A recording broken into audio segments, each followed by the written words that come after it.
dowladda waddanka Soomaaliya ayaa la soo degtay hubkii ugu cuslaa inta la xasuusto tan ayaa imanaysa iyadoo cunaqabatayntii qayb ka mid ah laga qaaday maadaama ay soo galayeen ciidamo shisheeye waxaana hubkani ka soo degay magaalada dekedda qadiimiga ama macmalka ee Barawe waxaana hubkan gacanta ku haya ciidamada AMISOM oo u fududeeyay in loo gaarsiiyo ciidamada qalabka sida ee dowladda federaalka Soomaaliya maamul goboleedyada ka jira Soomaaliya iyo dowladda federaalka Soomaaliya ayaan haysan wali hal ciidan oo isku xiran ama ciidan dhaba oo si dhaba u matala Soomaaliya waxaana hubka soo degaya cabasho ka muujiyay cabsi xoog lana ka dareemaya dowladda Somaliland oo iyadu sheegtay inay ka go'day Soomaaliya inteeda kale 20 sano ka hor waxaana la sheegayaa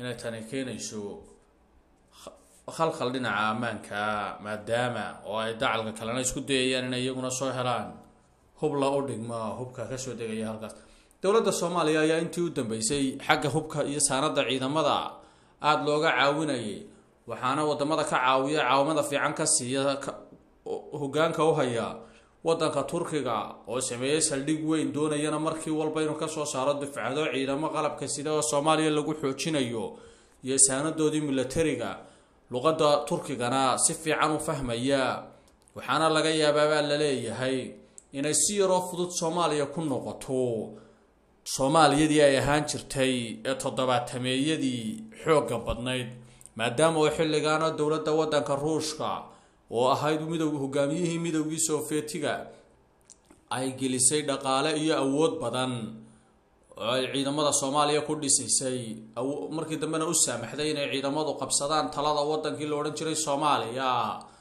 walow iminka waddanku isu bedelay nidaamyo kala ka dambeeyay nidaamyadaas oo federaalku ugu xoog badan yahay iyo qaybo kamid ah oo waddanka ka go'ay iyo waliba iyaduna ay mushkiladeeda leedahay ururada diimeedyada ka dagaalamaya ee mushkilada ku ah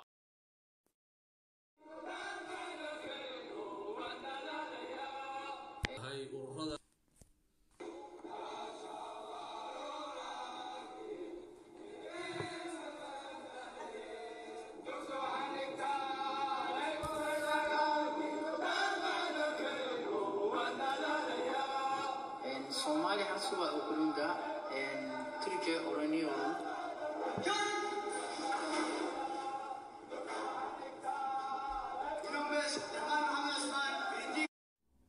daawadayaal barnaamijka qaybtiisa dambena waxaan ku daawan doonaa meelaha ay traininka ku qaataan ciidamadu iyo qaabka ay traininka u qaataan waxaase muhiim ah inaynu ogsoonaano in saldhigan uu dhowr bilood ka hor Turkigu ka jaray xariga furayna waxaana dufcadii ugu horeysay ee xarika jarista kadib ciidamada Soomaaliya uga soo baxa ka soo qayb galay madaxweynaha Soomaaliya ra'iisul wasaaraha ergeyga qaramada midoobay u qaabilsan Soomaaliya iyo wufuud badan iyo saxaafada madaxa banaan iyo maxalliga aba barnaamijyadaasina waxay u dhacayeen sidan saldhiganna waxa uu si weyn u sharfaya ciidanka qalabka sida ee Soomaaliya oo laga yaabo inuu dib uga isaga jafo boorka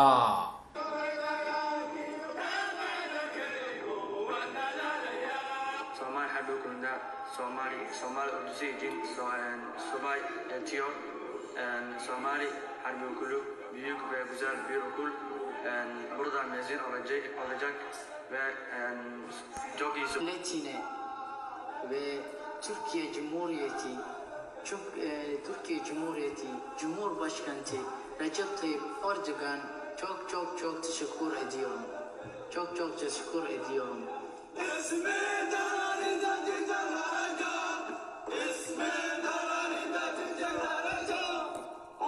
daawadayaal sida daawanaysaan halkani waa saldhigga weyn ee ciidamada Turkigu ay ku leeyihiin magaalada Muqdisho oo markiiba loogu talagalay inay ka soo baxaan difcada aad u badan daawadayaal saldhiggani waxa uu Soomaaliya laga yaabaa inuu ka saacido ama uu ka caawiyo inay yeelato ciidankii ugu xoogga badnaa geeska Afrika waxaana la rajaynayaa inay dowladda Turkigu dhaqaale kasta oo kaga kacaya ay iska soo saarto ciidan anfaca dalka Soomaaliya waxaana iminka ku jira dufcado dhalinyaro u badan oo sida aad daawanaysaan ama aad arkaysaanba ama aad codkooduba maqlaysaan la siinayo training.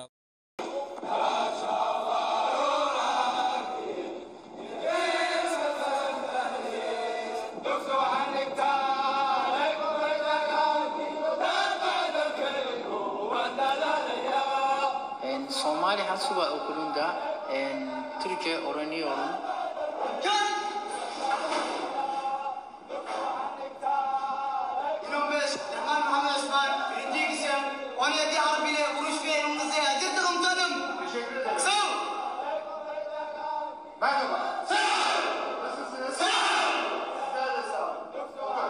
Ateş nazariyatı var.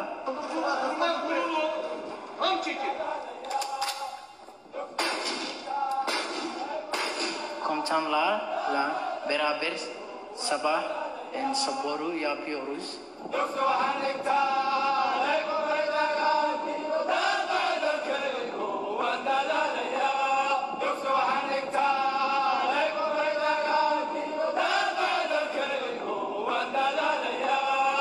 Her sabah erken kalkıyoruz. Sabah namazını kırıyoruz.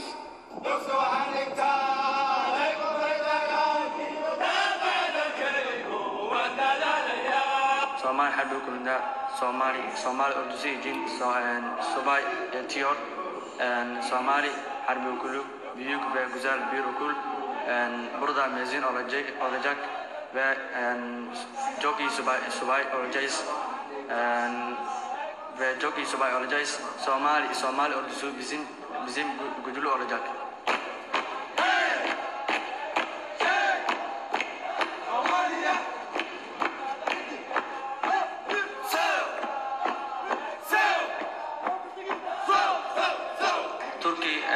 Türkiye ve Somali halkları kardeştir. Çünkü insanlar, Müslüman insanlar sadece kardeştir. Sadece kardeştir. Türkiye ikimizde rengi farklı aynı ama yüreği aynı. Allah'ım olsun.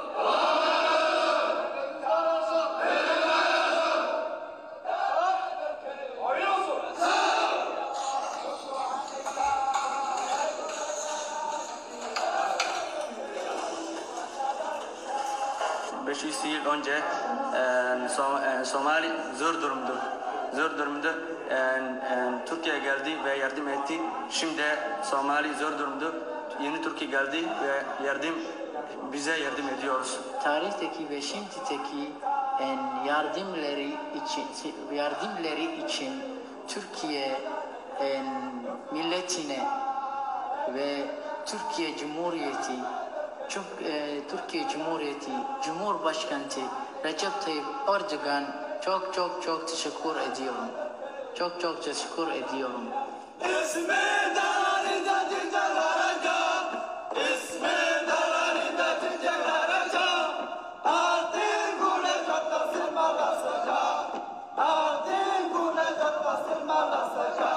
Burada tabii mevcut anlaşmalar çerçevesinde esas görevimiz Somali Silahlı Kuvvetleri'nin yeniden teşkilatlanması, eğitim ve diğer ihtiyaç duyduğu desteklerin sağlanmasıdır. Bu yönde çalışmalarımıza devam ediyoruz.